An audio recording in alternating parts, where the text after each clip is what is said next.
հատուկ դուք հանդիսանում եք մի կառույցի ղեկավար, որ նախկինում հակակոռուպցիոն կոմիտեն հանդիսանալով հատուկ քննչական ծառայության իրավահաջորդը կամ ժառանգորդը նորովի դեմքով եւ նոր փաթեթով ստեղծվեց, որովհետեւ մեկ այլ պարագայում հատուկ քննչական ծառայությունը չուներ օպերատիվ ծառայություններ, տնտեսություն, ես չեմ խոսելու կադրային համալրման մասին։ Բայց ես ուզում եմ, որպեսզի դուք նոր եք նշանակվել, բայց ձեր նշանակման պայից սկսած հաստատ ուսումնասիրել եք բավականին շատ գործեր, եւ ես կուզեի, որ մեզ որպես օրինակ լավագույն, այսպես բացահայտված գործ ներկայացնեք, որտեղ թվեր 200-ից 300-ից այնտեղ մի հատ լավ գործ ներկայացրեք, որ հասարակության ակնկալիքներն էլ տեսանելի լինի այս կառույցից, որտեղ այս կառույցը շատ կարևոր է այն առումով, որ հասարակության մոտ կան ակնկալիքներ, օր առաջ տեսնել բացահայտված այնպիսի գործեր, որ վստահությունը եւ ակնկալիքները արդարացված կլինեն։ Մեկ օրինակ, ձեր տեսակետից, ինչ որ հասցրել եք ուսումնասիրեք բացահայտված գործերից կամ որովհետեւ գիտեմ, որ բացահայտված շատ գործեր չի հանրայնացվել եւ դա գուցե եւ ճիշտ է, բայց մի օրինակով հանրայնացրեք, որպեսզի մենք էլ ողջորվենք, որ վաղը այդ օրինակը կդառնա գրավիչ մեկ այլ գործերի բացահայտման եւ հետեւից եկող կանխարգելիչ նշանակություն կունենա կանխարգելելով նման բնույթի հանցագործությունների դեմ պայքարը։ Եվ հաջորդ հարցը, այդ թվերի մեջ որ ասեցիք, խարդախության մեծ ծավալի գործեր ինչքան ունենք, որտեղ խարդախներն էլ զարգացել են եւ նրանք արդեն փոքր խարդախություններով չեն բավարարվում։ Եվ ինչ արդյունքներ ունենք արձանագրած եւ մեկ հարց եւս ինչքանով է համալրված օպերատիվ ծառայությունը ժամանակակից տեխնիկական միջոցներով, որտեղ մեր իշխանության սկզբունքը եղել է ամեն ինչի լավ կադրեր, լավ տեխնիկա,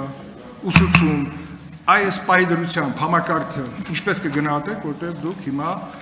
ղեկավարում եք մի համակարգ, որը ճանապարհ է անցել։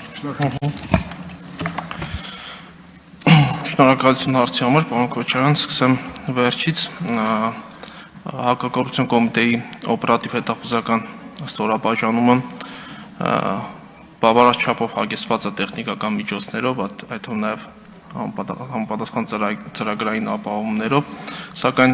դուք գիտեք, որ այդ տեխնիկական հագեցվածությունը կամ ծրագրային ապահովումները անդադար թարմացնելու եւ զարգացնելու կարիք ունեն տեխնիկայի զարգացմանը համահունչ։ Եվ այդ առումով հակակոռուպցիոն կոմիտեն մեծ աշխատանքներ է տանում նաև միջազգային գործընկերների հետ, որպեսզի կատարելագործենք մեր մոտ ունեցած տեխնիկական միջոցները, դրանք համալրենք նորերով,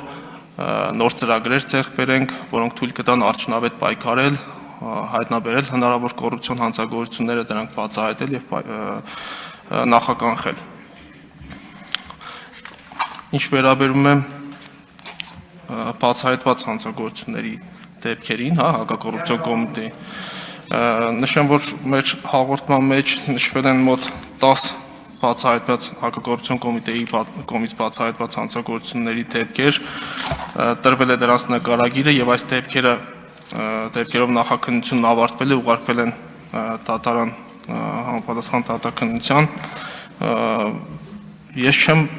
կարող այս բանին առանձնացնել կոնկրետ դեպք եւ այդ դեպքով խոսել, որը հանրությանը հայտնի չէ։ Ես կարող եմ միայն խոսել ավարտված քերական վարույթներով, օրինակ վերջին ժամանակահատվածում նաեւ մենք պաշտոնական հաղորդագրություն տարածեցինք Կենտրոն համայնքի նախկին ղեկավար Երևանի քաղաքապետ Գագիկ Բեկլյանի կողմից կատարված պաշտոնական լիազորությունների չարաշահման եւ փողերի լվացման դեպքով կատարված նախաքննության վերաբերյալ, որով նախաքննությունն ավարտվել է եւ գործը մեղադրական եզրակացությամբ ուղարկվել է դատարան, այդ վարույթով ընդհանուր պետությանը եւ համայնքին պատճառված վնասը կազմել է 2 միլիարդ 327 միլիոն դրամ եւ խոսքը 27 անշարժ գույքի ուղղակի վաճառքի կամ նվիրատվության կամ ձևական աճուրդների միջոցով օրինականացման վերաբերյալ է, որպես վերջի շրջանում ավարտված դեպք, կարող եմ այս դեպքը վկայակոչել։ Ունեք արձագանք, պարոն Քոչարյան, համեցեք։ Պարոն Ավետյան, խարդախության մասին բան չասեցիք, խարդախության գործերի, բայց արձագանքի ժամանակ կասեք, մենք բնապահպանության նախարար ունենք, որը փախավ եւ նրա հետ կապված ինչ-որ գործ քննվում է Հարությունյան ազգանունով։ Մեծ այդպիսի թեմա կա, ինչ-որ ինֆորմացիա ունեք։ Չեմ լսում Հարությունյան, հարցին։ բնապահպանության նախկին նախարար։ Նրանով կար քրեական գործ, հատուկ քննչական ծառայությունում, դա ինչ-որ շարունակություն ունեցավ, թե չէ, որտեղ ինքը հետախուզման մեջ է, աշխատանք տարվում են մեր օպերատիվ ծառայությունների կողմից, որ հայտնաբերեն եւ հրավիրեն Հայաստան, որպեսզի գա պատասխանի մեր քննիչների, կառույցի քննիչների հարցերին, կոնկրետ քրեական գործով։ Ինչ-որ ինֆորմացիա կա, թե չկա։ Շատ լավ, նախ խարդախությունների մասով ասեմ, որ հակակոռուպցիոն կոմիտեում խարդախության դեպքերը ըստ վիճակագրության ավելի քիչ են, քան ընդհանուր հափշտակությունների, յուրացումների կամ վատումների դեպքերը, ես որ նկարագրեցի հափշտակություններ, դրանց մեջ հատկապես մեծ թիվ են կազմում պաշտոնատար անձանց կողմից կատարված յուրացումները եւ վատումները։ Խարդախությունների դեպքերը համեմատաբար քիչ ծավալ են կազմում եւ այս մասով հիմնական վարույթների թիվը քննվող վարույթները գտնվում են Հայաստանի Հանրապետության քննչական կոմիտեում քննչական կոմիտեում են քննվում։ Իսկ հետախուզվողների մասով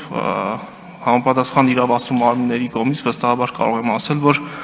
ձեռնարկվում են անհրաժեշտ օպերատիվ հետախուզական միջոցառումներ, որպեսզի յուրաքանչյուր հետախուզվող հայտնաբերվի եւ ներկայացվի վարույթ իրականացնող մարմնին։ Այսինքն չկոնկրետացնեմ անձանց մասով, բայց կարող եմ վստահեցնել, որ թե նախաքննական մարմինը իր հանձնարարություններով եւ համապատասխան կրություններով եւ թե իրավասու ստորաբաժանումով զբաղվում է անձանց հետախուզումով եւ նրանց հայտնաբերել վարույթ իրականացնող մարմին ներկայացնելով ամենօրյա ռեժիմով ձեռնարկվում են այդ միջոցառումները, որպես